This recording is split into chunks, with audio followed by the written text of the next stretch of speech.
Saga présente Les rêves de nos mères de Karine Pitoki et lu par Anne Millet. À nos mères, grand-mères, arrière-grand-mères, qui ont rêvé suffisamment fort pour faire éclore le monde dans lequel nous vivons. À la mémoire de toutes celles qui ont œuvré dans la lumière ou l'anonymat pour que les petites filles que nous sommes aient aujourd'hui les mêmes droits que les hommes. Charge à nous de ne jamais oublier d'où nous venons et de continuer ce combat qui n'aura jamais de fin. Chapitre 1er. Longfield Park, juin 1912. Les cris étouffés résonnant dans l'obscurité, le murmure insidieux des flammes courant le long des murs, la fumée, la panique, la terreur. Julia se réveilla en sursaut. Malgré la fraîcheur de la chambre, elle était en sueur. Elle chercha à tâtons l'interrupteur. La lumière la rassurait. Charles avait fait installer l'électricité au domaine quelques mois plus tôt, mais elle s'était rendue compte, quand celle-ci avait disparu, qu'elle regrettait leur bonne vieille lampe à huile. Au moins avec elle, on ne dormait jamais dans l'obscurité totale. Avec l'électricité, la petite flamme sécurisante s'était envolée. Julia s'assit et étendit machinalement le bras pour toucher la place vide à côté de la sienne. Évidemment, Charles n'était pas là, couché près d'elle. Son lit était désormais froid, vide, tout comme elle. La nausée la reprit, comme chaque fois que ce cauchemar revenait hanter son sommeil.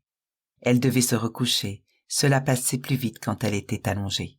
Le médecin avait diagnostiqué une névrose hystérique due à la mort de Lord Charles. Il n'y avait rien à faire, si ce n'était attendre que le temps fasse son œuvre et finisse par atténuer la souffrance. Recroquevillée en position fétale, elle contemplait le regard vide, le mur d'en face.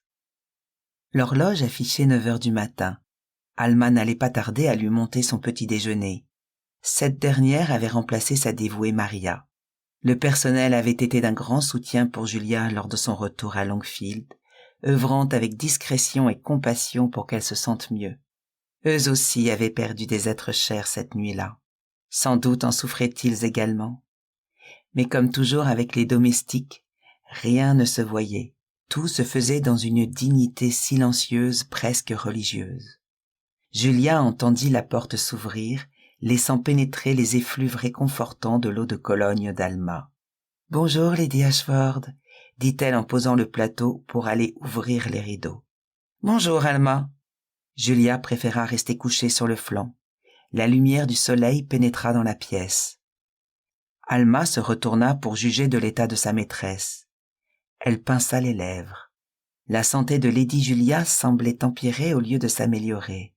Elle en parlerait à Mrs. Allister, l'intendante, dès qu'elle redescendrait à l'entresol. Alma hésita un moment puis s'approcha de l'imposant lit à baldaquin. « Madame souhaite-t-elle que je l'aide à s'asseoir ?»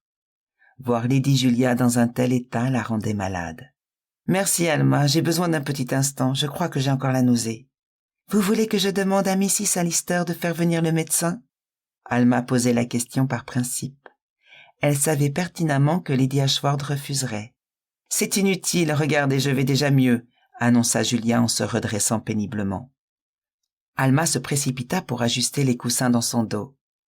Dès qu'elle eut fini, elle posa le plateau du petit déjeuner sur le lit sous le regard écœuré de sa maîtresse. « Vous pouvez le rapporter, Alma, je n'ai pas très faim ce matin. » D'ordinaire, Alma obéissait sans discuter, mais elle était réellement inquiète pour Lady Julia. Celle-ci avait le teint plus pâle que les draps. Elle refusait de manger depuis la catastrophe et Alma s'était aperçue en l'habillant que désormais, elle flottait dans ses robes pourtant très ajustées. « Mrs. Alder a confectionné des croissants comme les font les Français, » dit timidement Alma. Julia avait bien remarqué cette magnifique viennoiserie qui trônait fièrement à droite du plateau. En temps normal, elle se serait jetée dessus et en aurait probablement demandé un second. « Vous savez, madame, ça fait même plusieurs jours que Mrs. Alder s'entraîne à les réaliser pour vous faire plaisir. » La culpabilité ne la quittait plus. Elle s'en voulait de tout et pour tout, pour ce qu'elle faisait comme pour ce qu'elle ne faisait pas. Charles aurait détesté la voir agir ainsi. C'était indigne d'elle, de son nom, de son rang. Et cette nausée qui refusait de la laisser en paix, qui lui rappelait sans cesse son dégoût d'elle-même, parce que, injustement, elle était toujours là, parce qu'elle était coupable, oui, coupable d'avoir survécu hier, et coupable de refuser de vivre aujourd'hui. De la même façon, et même si c'était insignifiant au regard de tout le reste, elle se sentait coupable de ne pas rendre hommage à ce croissant qui avait dû donner bien du fil à retordre à cette pauvre Mrs. Alder. « Faisons un marché, Alma. J'en mange une bouchée et vous le terminez. Ainsi j'aurai avalé quelque chose ce matin et Mrs. Alder n'aura pas fait tout ce travail pour rien. » Sa femme de chambre la dévisagea un instant et finit par acquiescer. Julia déchira en deux le croissant et en tendit une moitié à Alma. La domestique ne la porta pourtant pas tout de suite à ses lèvres, ce qui n'échappa pas à Lady Ashford. « Vous attendez que je mange d'abord ?»« Oui, madame. »« Vous êtes une fille intelligente, Alma, » déclara Julia en introduisant avec un haut-le-cœur un premier morceau dans sa bouche. Alma sourit, touchée par le compliment de sa maîtresse. « Allons, c'est votre tour maintenant, Alma. »« Oui, madame. » La jeune femme mordit à son tour dans le croissant avec ravissement. Elle n'en avait jamais mangé auparavant et il lui sembla qu'elle s'en souviendrait pour le restant de ses jours. En voyant son air gourmand, Lady Julia éclata de rire, finissant sans même s'en rendre compte le morceau qui lui restait. Alma pouffa, la bouche pleine, rassurée de voir que Lady Julia savait encore rire. Alma était entrée au service des Ashford à l'âge de 15 ans. Pour elle et sa famille, il s'agissait d'une bénédiction. Sa mère s'était retrouvée seule avec 5 enfants à nourrir quand son père était mort d'une mauvaise congestion pulmonaire. Charles Ashford en avait eu vent et avait offert de les aider en prenant Alma à son service. Avec son salaire de femme de chambre qu'elle reversait intégralement à sa mère, sa famille subsistait tant bien que mal. Elle se souvenait encore parfaitement de son premier jour à Longfield Park, quand elle était entrée par la porte de service. Tout lui avait paru démesurément beau et luxueux. Même les parties réservées aux domestiques étaient extraordinaires en comparaison de ce qu'elle avait connu. Les plafonds d'une hauteur spectaculaire s'étendaient au-dessus de cheminées si grandes qu'elles auraient pu loger un bœuf entier. Les cuisinières rutilantes brillaient comme un soleil d'août. Pour son jeune esprit, pénétrer dans la demeure des Ashford était un peu comme entrer dans Buckingham Palace. En découvrant sa chambre, elle avait bien failli se laisser aller à pleurer devant Mrs. Allister. Une chambre pour elle seule, avec un matelas neuf, une épaisse couverture et des draps frais. Chez elle, tout le monde dormait dans l'unique pièce de la maison. Elle aimait ses frères et sœurs, mais parfois la promiscuité lui pesait, et elle s'était souvent prise à rêver de passer une nuit sans recevoir le pied ou le coude d'un des petits en plein visage. Ici, elle aurait son espace à elle, ne partagerait son lit avec personne et aurait le ventre plein chaque jour que Dieu ferait. La famille Ashford avait la réputation de traiter particulièrement bien son personnel. Les gens venaient de tout le pays pour tenter de se faire embaucher au domaine. Alma le savait, elle avait eu beaucoup de chance. 5 ans plus tard, maintenant qu'elle était une femme, elle voulait rendre aux membres de cette famille un peu de ce qu'il lui avait donné. Lady Julia n'était pas une Ashford. Elle avait épousé le maître 4 ans plus tôt, mais lui n'étant plus là, il fallait que quelqu'un veille sur sa veuve. Alma se considérait toute désignée pour cette mission. Heureuse d'avoir vu Lady Julia manger et sourire, elle débarrassa le plateau et redescendit jusqu'aux cuisines où Mrs. Alder l'attendait impatiemment. « Alors, Alma !» cria-t-elle presque en se précipitant pour voir si le croissant avait disparu du plateau. « Elle l'a englouti !» Après tout, ce n'était pas tout à fait un mensonge. Lady Julia en avait tout de même avalé quelques bouchées. « Dieu soit loué !» s'exclama la cuisinière. Elle en avait les larmes aux yeux de satisfaction. Des jours qu'elle s'entraînait à confectionner ces saletés de croissants, ce n'était pas simple, comme tout ce qui était français d'ailleurs. Mais elle avait mis un point d'honneur à réussir cette entreprise compliquée. Lady Julia en raffolait, et si c'était le moyen pour qu'elle reprenne goût à la nourriture, alors peu importait l'investissement et le temps. En bas, à l'office, tout le monde appréciait Lady Julia. À son retour de voyage de noces, à peine installée, elle avait insisté pour tous les rencontrer, et ce de la plus étrange façon. Elle était descendue à l'heure où ils prenaient leur thé, s'était assise à la table commune et avait commencé à discuter avec eux comme s'il s'agissait là de la chose la plus naturelle du monde. Oui, Mrs. Alder savait que cette femme, qui était venue partager un moment avec eux, n'était pas comme les autres, et qu'il fallait tout tenter, y compris apprendre à cuisiner comme ses entêtés de français, pour qu'elle reprenne goût à la vie. Chapitre 2. Julia contemplait son reflet dans le miroir. Alma l'avait habillée, mais elles avaient décidé ensemble que pour quelque temps, le corset resterait rangé dans l'armoire. C'était inconvenant, Julia le savait, mais le port de cet instrument de torture ajoutait encore à ses nausées. Ce qu'elle voyait dans le miroir lui était étranger. Son regard d'ordinaire si pétillant s'était éteint. Ses grands yeux dorés avaient pris une teinte brun terne, sa peau claire tournait au gris, ses pommettes devenaient exagérément saillantes. Incontestablement, elle avait perdu du poids. Il fallait qu'elle s'oblige à descendre au salon. Charles n'y serait pas, bien sûr. Charles n'y serait plus jamais. Cette idée lui fit monter les larmes aux yeux. Elle les refoula. Pleurer finissait par l'épuiser. Toujours nauséeuse, elle sortit de sa chambre pour emprunter le grand escalier qui menait au rez-de-chaussée. Pendant ce temps, à l'office, l'intendant de Longfield téléphonait au docteur Patrick sur les conseils d'Alma. « Bonjour docteur, Mrs. Allister à l'appareil. Je vous appelle au sujet de Lady Ashford. Nous sommes très inquiets concernant son état de santé et elle refuse de vous voir. Autant aller à l'essentiel et gagner du temps. Qu'avez-vous en tête, Madame Allister ? Ne pourriez-vous pas faire simplement une visite de courtoisie au domaine, docteur ? Vous me demandez de feindre une simple visite afin que j'ausculte Lady Ashford ? Oui, docteur, c'est tout à fait ce que je vous demande. L'intendante de Longfield avait dit ces derniers mots avec une conviction telle que le docteur Patrick ne put s'empêcher de s'inquiéter pour Lady Ashford. « Très bien, Madame Allister, j'ai une visite dans la matinée et je viendrai dès que j'en aurai terminé. »« Merci, docteur, » souffla-t-elle soulagée. « Il va de soi que Lady Ashford ne devra pas savoir que je vous ai appelé. »« Évidemment, » conclut le médecin. Lady Catherine était déjà au salon. Malgré la mort récente de son frère, elle n'avait en rien changé ses habitudes. Chroniquement imbue d'elle-même, cette femme brune au tempérament capricieux affichait une éternelle mine faussement enjouée qui cachait en réalité un caractère belliqueux, entêté et égoïste. La sœur de feu Lord Ashford ne s'intéressait aux autres que pour ce qu'ils pouvaient lui apporter. Elle avait déjà épuisé 2 maris, le premier mort d'un long et douloureux cancer et le second suicidé. À 42 ans, elle était donc de nouveau veuve. Au moins ses défunts maris avaient-ils trouvé la paix. Julia ne pouvait pas en dire autant. « Bonjour Catherine », la salua Julia. « Oh, très chère, vous êtes enfin là ? Mais quelle mine affreuse vous avez !» En réalité, Julia Ashford savait pertinemment que sa belle-sœur se réjouissait qu'elle ne soit pas à son avantage. Catherine était d'une jalousie maladive, lui reprochant son mariage, sa jeunesse, sa beauté, son intelligence et même la manière dont elle était devenue veuve à son tour. « Je vais bien, Catherine, » répondit Julia en se dégageant de l'étreinte hypocrite de sa belle-sœur. « C'est sûrement cette couleur, le vert ne vous sied guère. » Sur ce, elle fit glisser un regard scrutateur sur Julia. « Oh Seigneur, vous ne portez pas votre corset ?»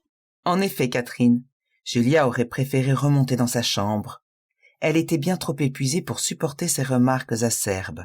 « Vous ne pouvez pas vous laisser aller de la sorte dans la demeure des Ashford. Allons, remontez et habillez-vous. »« Que se passe-t-il ici ?» demanda une voix dans le dos de Lady Ashford. Édouard, le jeune frère de Charles, entrait à son tour dans le grand salon. « Édouard, je disais seulement à Julia qu'elle devrait remonter pour s'habiller de manière plus décente. »« Il me semble que sa tenue est tout à fait appropriée, » répondit Édouard en lançant un clin d'œil complice à la principale concernée. « Vous plaisantez, j'espère ?»« Pas le moins du monde, ma sœur. Vous n'avez rien de mieux à faire que d'ennuyer Julia avec vos remarques déplacées ?» Édouard Ashford n'avait que 17 ans, mais il se dégageait déjà de lui une forte assurance. En l'espace de quelques mois, il avait dû endosser le rôle de maître du domaine. Son frère et son père ayant disparu, il lui revenait la lourde tâche de prendre en main l'avenir des affaires de la famille. Julia regarda son jeune beau-frère et ne put s'empêcher de retrouver en lui des traits de Charles. Tous deux arboraient le visage anguleux et le regard vert des Ashford. Ce regard qui l'avait fortement impressionnée la première fois qu'elle avait rencontré son futur mari. Elle n'avait alors que 16 ans et lui 24. Il avait participé à une chasse à courre sur le domaine de ses parents où elle s'était illustrée magistralement en faisant fuir toutes les proies potentielles. Enfant déjà, elle avait toujours eu en horreur ces parties de chasse cruelles et inutiles. Cette attitude lui avait valu un terrible sermon de la part de son père, et ce, devant tous les invités. Du haut de ses 16 ans, elle avait tenu bon, arguant que si elle le devait, elle recommencerait. Son entêtement avait amusé Charles, qui était venu lui dire qu'il admirait les gens qui affirmaient haut et fort leurs convictions. Il lui avait aussi promis que quand elle serait assez âgée pour cela, il lui ferait la cour. Promesse qu'il avait tenue quelques mois plus tard. Charles était alors le parti le plus convoité d'Angleterre. Depuis la catastrophe, Julia se repassait constamment ces moments de bonheur passés auprès de lui, avec la conviction que jamais plus elle ne pourrait aimer. « Comment vous sentez-vous ce matin ?» demanda Édouard. Julia sortit de sa rêverie et sourit tristement à son beau-frère. « Je vais bien, » mentit-elle en posant une main sur le bras du jeune homme. « Vous êtes très pâle. »« Vous vous faites du mauvais sang pour rien, je vous assure je vais mieux. »« Mieux au point de ne pas pouvoir porter votre corset ?» lui murmura-t-il. Julia rougit jusqu'aux oreilles en l'entendant évoquer ses sous-vêtements. « Pardon, chère Julia, je ne voulais pas être impolie. »« Je sais, » souffla-t-elle en s'approchant du fauteuil pour s'asseoir. La station debout lui occasionnait des vertiges. « Je pense que nous devrions faire revenir le médecin, Julia, » dit Édouard en la dévisageant. « Le médecin ne pourra rien pour moi. Je souffre simplement de l'absence de votre frère et à ma connaissance, aucun docteur au monde ne pourra rien y faire. »« Peut-être y a-t-il autre chose, » insista Édouard. « S'il vous plaît, Julia, faites-le pour moi. Le médecin vous examinera de nouveau. Au pire, il ne trouvera rien de plus, mais au moins je serai rassuré sur votre état de santé. » Il avait l'air si vieux quand il s'adressait à elle ainsi. Elle était sur le point de céder quand Orson Porter, le majordome, entra pour leur annoncer que le docteur Patrick était dans le hall d'entrée et qu'il demandait à être reçu. « On dirait que vous avez devancé mon accord, Édouard, » le gronda Julia. « Je vous assure que je n'y suis pour rien. »« Un signe du destin, » se moqua Catherine en s'affalant sur le fauteuil. « Quelle honte ! Et dire que vous allez le recevoir à moitié nu. » Édouard était sur le point de demander à sa sœur de tenir sa langue quand le médecin entra dans le salon. « Docteur !» s'exclama Édouard en l'accueillant. « Que nous vaut l'honneur de votre visite ? J'étais chez un patient tout près de chez vous et je me suis dit que j'allais passer pour prendre des nouvelles de Lady Ashford. »« C'est très aimable de votre part, docteur, » répondit Julia en se levant pour aller au-devant de celui-ci. Malheureusement, elle tituba et dut se rasseoir aussitôt. Elle était livide. Édouard et le docteur Patrick se précipitèrent pour s'assurer qu'elle n'allait pas tourner de l'œil. « Ce n'est rien, messieurs, un simple étourdissement. »« Julia, puisque le docteur est là, laissez-le vous examiner, » supplia Édouard. Devant sa mine anxieuse, elle obtempéra et laissa le docteur Patrick l'accompagner jusque dans sa chambre. 30 minutes plus tard, elle avait une explication à ses mots. Le docteur était formel. Elle était enceinte de 3 mois. L'enfant de Charles grandissait dans son ventre. Après plus de 4 ans de mariage, elle se pensait pourtant incapable de donner une descendance aux Ashford. Le spécialiste de Londres qu'ils avaient consulté avait mis cela sur le compte de ses cycles irréguliers. Et voilà qu'aujourd'hui, alors qu'il n'était plus là, la vie avait décidé qu'elle porterait l'enfant de son défunt amour. Charles Ashford, avant de disparaître, lui avait laissé cet ultime cadeau, un bout de lui. Choquée, elle n'osa pas descendre pour l'annoncer à Édouard et à Catherine, et préféra confier cette mission au médecin de la famille. Elle demanda à rester seule un moment, prit l'oreiller de Charles et constata avec amertume que son odeur, autrefois imprégnée dans le tissu, avait désormais totalement disparu. Alors elle le serra contre elle avec toute la force dont elle était capable, en sanglotant autant de tristesse que de bonheur. Chapitre 3. La rumeur s'était répandue telle une traînée de poudre dans l'office. L'information s'était chuchotée des valets de pied aux femmes de chambre pour venir s'éteindre dans la cuisine de Louisa Alder. « Vous pensez que c'est vrai, madame ?» questionna Andy, le jeune commis de cuisine. Le garçon de 14 ans, en pleine floraison hormonale, avait les joues recouvertes d'une quantité impressionnante de boutons. « Je l'espère, mon petit, » répondit Mrs. Alder en serrant son torchon contre elle. « Peut-être qu'elle sera moins triste si elle attend un bébé. »« Tu as raison, Andy. Connaissant Lady Julia, elle se battra pour cet enfant. Je vais préparer une fournée de croissants pour demain. »« Et vous croyez qu'elle va l'appeler Charles ?»« Je n'en sais rien, encore faudrait-il que ce soit un garçon. » Et si c'est une fille, elle l'appellera peut-être Charlotte alors. Bon, ça suffit maintenant. Remets-toi au travail, Andy, et arrête de poser tant de questions. Tu finis par me donner mal à la tête. Mrs. Alder avait de l'affection pour son commis, même si elle le trouvait trop bavard et quelquefois assez empoté. Il avait remplacé Edna, son aide précédente, qui s'était mariée et vivait désormais à Londres. La jeune femme lui écrivait souvent, mais au fil des courriers, Mrs. Alder s'était aperçue que ses lettres transpiraient de plus en plus la peur et le regret. Elle soupçonnait son mari d'être violent. Elle recevait donc chaque lettre anxieusement, répondait systématiquement, mais se sentait bien impuissante à changer le cours du destin d'Edna. Julia fixait les motifs de pivoine sur le mur de sa chambre qu'ils avaient choisi ensemble. Charles avait absolument voulu qu'elle redécore la propriété à son goût. Il disait qu'il fallait que sa femme se sente chez elle. Il venait tout juste de terminer les nouveaux aménagements du grand salon quand il avait subitement disparu. Elle regrettait tous ces changements. Cette demeure était tout ce qui lui restait de son mari et elle aurait préféré la garder telle qu'il l'avait connue étant enfant. Elle se leva pour aller à la fenêtre d'où elle pouvait contempler le somptueux jardin. Il lui restait cette maison, pensa-t-elle. Elle sourit. Oui, il lui restait le domaine des Ashford et ce bébé qui grandissait en elle. Julia sonna à l'office et moins de 3 minutes plus tard, sa femme de chambre se présenta à la porte. « Vous m'avez fait demander, madame ?»« Oui, entrez, Alma, et fermez derrière vous, s'il vous plaît. » Elle obéit pour venir se planter devant Lady Ashford. Son attitude trahissait une grande excitation et Julia comprit qu'elle était déjà au courant. « Eh bien, Alma, vous m'avez l'air d'être d'humeur joyeuse. »« Oui, madame, je ne peux pas le cacher. Je suis désolée, » pouffa-t-elle en mettant une main devant sa bouche. « Et puis-je savoir pourquoi ?»« Je crois que madame le sait. »« Ainsi que tout l'office, » plaisanta Lady Ashford. Alma hocha la tête. « Oh mon Dieu, que les nouvelles vont vite à Longfield !» déclara Julia en riant. « Je veux vous dire, madame, je suis si contente pour vous. Enfin, je veux dire pour vous, pour Longfield, pour feu Lord Ashford. » Alma émit un petit hoquet de surprise en prononçant ces derniers mots. « Oh, pardon, madame, je ne voulais pas. »« Ce n'est rien, vous avez raison. Charles aurait été le plus heureux des hommes, » dit Julia en prenant les mains de sa femme de chambre pour les serrer dans les siennes. « Merci pour tout ce que vous avez fait depuis son décès. »« Je vous en prie, madame. »« Je crois que je vais désormais devoir me nourrir en conséquence. » grimaça Julia que la perspective de s'obliger à manger n'enchantait guère. « Reste-t-il un de ces délicieux croissants dont Mrs. Alder a le secret ? » « Je vais aller voir. »« Non, je vais descendre avec vous, » réfléchit tout haut Lady Ashford. « J'ai besoin de me dégourdir les jambes et je souhaite remercier Mrs. Alder en personne. » Quelques minutes plus tard, Julia traversait les couloirs de l'office, Alma sur ses talons.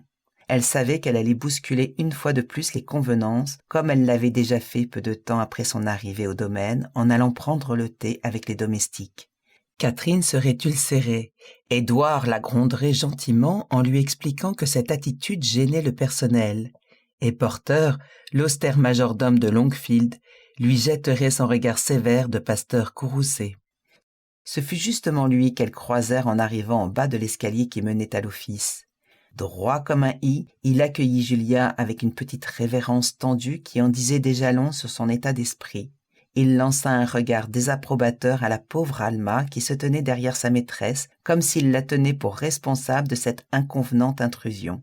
« Lady Ashford » grinça-t-il. « Que nous vaut l'honneur de votre visite ?»« Bonjour, Porter. Je souhaitais simplement descendre féliciter Mrs. Alder pour ses succulents croissants, » répondit Julia en continuant à marcher. Porter dut se décaler sur le côté pour la laisser passer. La relation entre le majordome de Longfield et Julia avait été compliquée dès les premiers instants.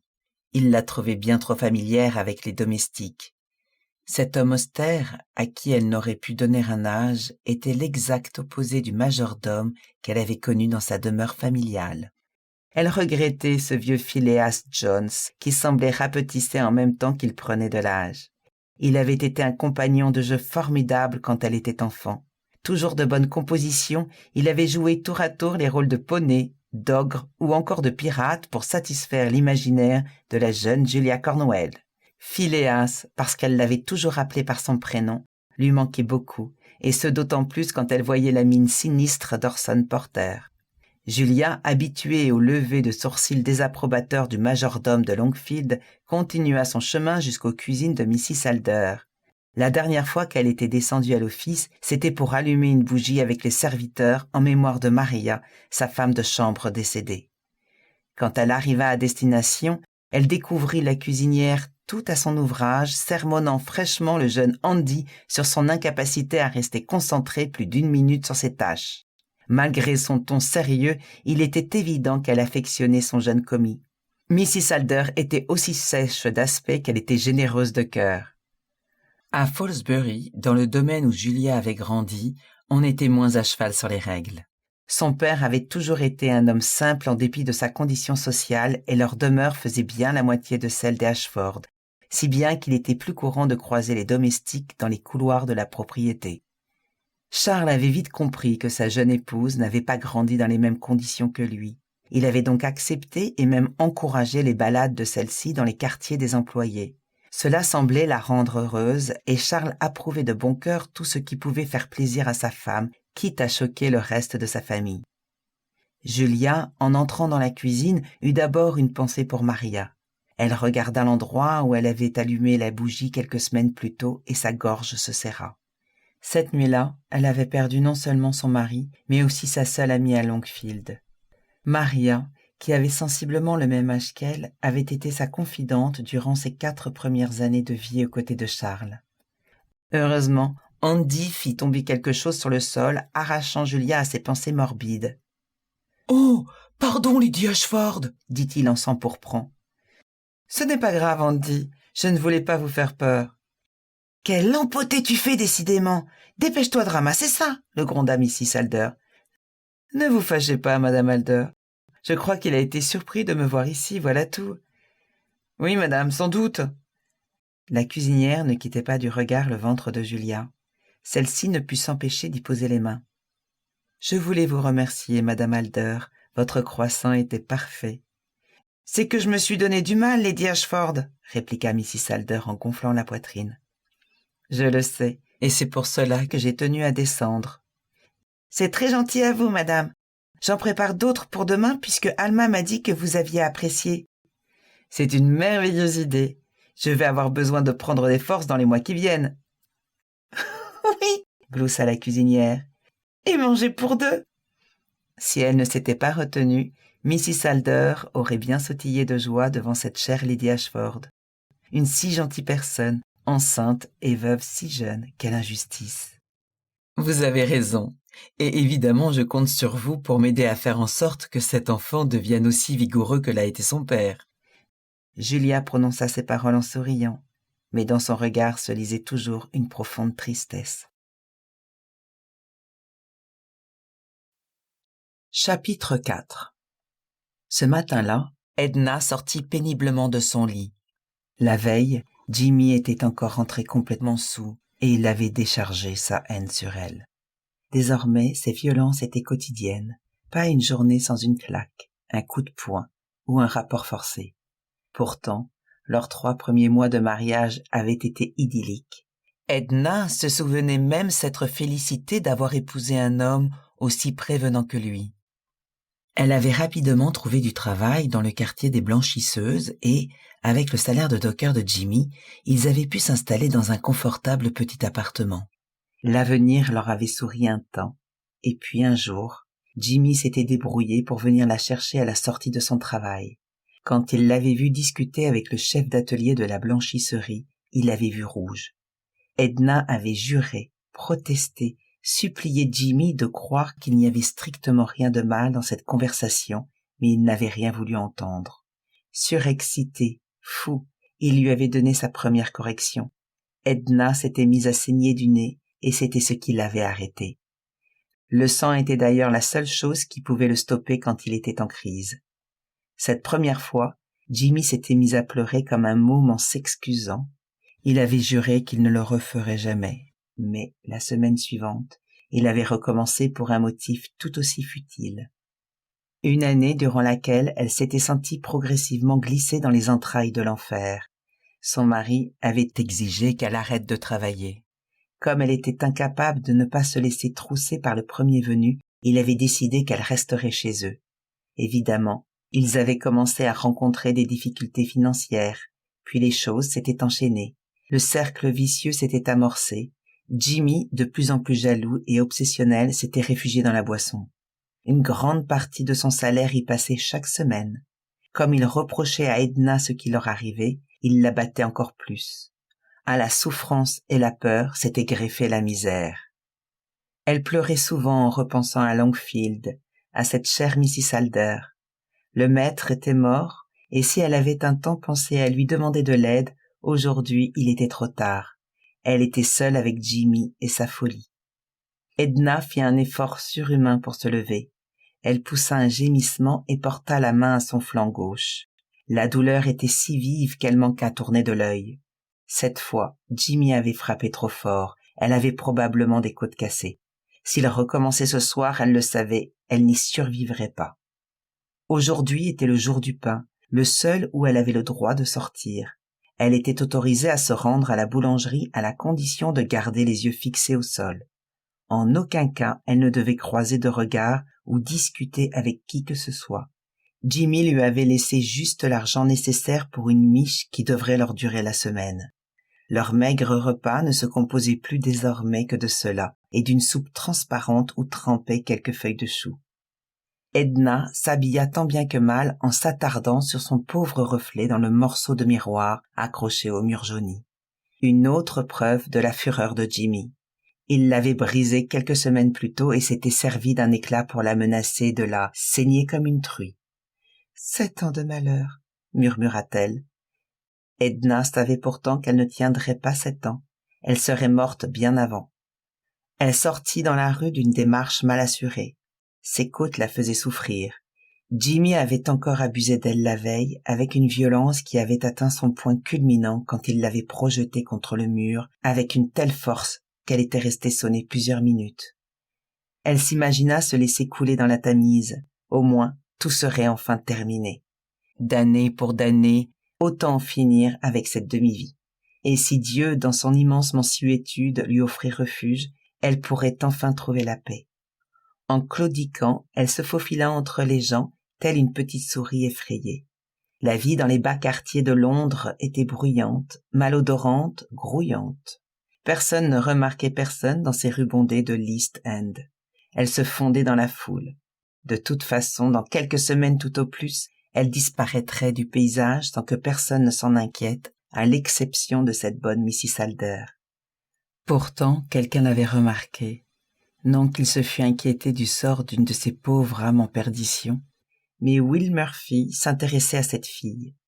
Jimmy, son déchet de mari, venait perdre la quasi-totalité de sa paye dans le pub des Murphy, et quand il était saoul, autant dire tout le temps, il parlait beaucoup. C'était de cette façon que Will avait appris qu'Edna avait travaillé au service de la famille Ashford, ce qui voulait dire qu'elle avait approché Lady Julia. Will était en train de discuter affaires avec un de ses hommes de main devant le pub quand son regard accrocha la mince silhouette d'Edna, ballottée au gré de la foule. Il prit congé de son interlocuteur et fendit la masse humaine pour la rejoindre. « Excusez-moi, dit-il en lui effleurant le bras. Edna grimaça. Elle avait à cet endroit précis un bleu de la taille d'une orange qui se rappelait à elle dès qu'elle y touchait. Elle s'arrêta un moment, dévisagea Will et tenta de reprendre son chemin. Il ne lui manquait plus que ça, un des frères Murphy qui s'intéressait à elle d'un peu trop près. Ces gars-là tenaient tout le quartier d'une main de fer. Elle ne savait pas trop dans quel genre de magouille ils trempaient, mais ce dont elle était certaine, c'était qu'il valait mieux éviter cette famille d'Irlandais. « Attendez, Edna, c'est ça !» reprit Will en lui emboîtant le pas. Son ton était si doux qu'elle se surprit à avoir envie de lui parler. Mais elle aurait mis sa vie encore plus en danger qu'elle ne l'était déjà. Si on la voyait avec Will Murphy et si Jimmy l'apprenait, ce soir même, on célébrerait la fin de sa triste et courte existence. « S'il vous plaît, laissez-moi tranquille », marmotta-t-elle en accélérant le pas autant que la douleur le lui permettait. Peu lui importait de savoir comment Will Murphy avait appris son nom. Pour sa survie, elle devait fuir cet homme. « Écoutez, je ne vous veux aucun mal. Je veux juste discuter avec vous quelques minutes. »« Je n'ai pas le droit, il me tuera !» lâcha-t-elle sans même se rendre compte de ce qu'elle venait de dire. Will s'arrêta de marcher un moment sonné. puis il la rattrapa de nouveau. « Venez me voir au pub après votre course. Entrez par la porte de derrière, personne ne vous verra. Venez, s'il vous plaît. »« Je suis désolée. » Et elle l'était. « Mais je ne peux pas. » Alors Will prit une décision qui l'étonna lui-même. « Si vous venez, je vous promets qu'il ne lèvera plus jamais la main sur vous. » Edna stoppa net sa course effrénée en direction de la boulangerie. Pour la première fois, elle regarda vraiment le jeune homme face à elle. « Comment pourriez-vous faire ça ? » « Vous savez qui je suis, n'est-ce pas ? » ?»« Oui, je le sais. »« Alors vous savez que je peux l'empêcher de vous toucher, » dit Will en la fixant de son regard glacial. « Oui, vous le pouvez sans doute, » chuchota Edna. « Vous viendrez. »« Je viendrai, » souffla-t-elle.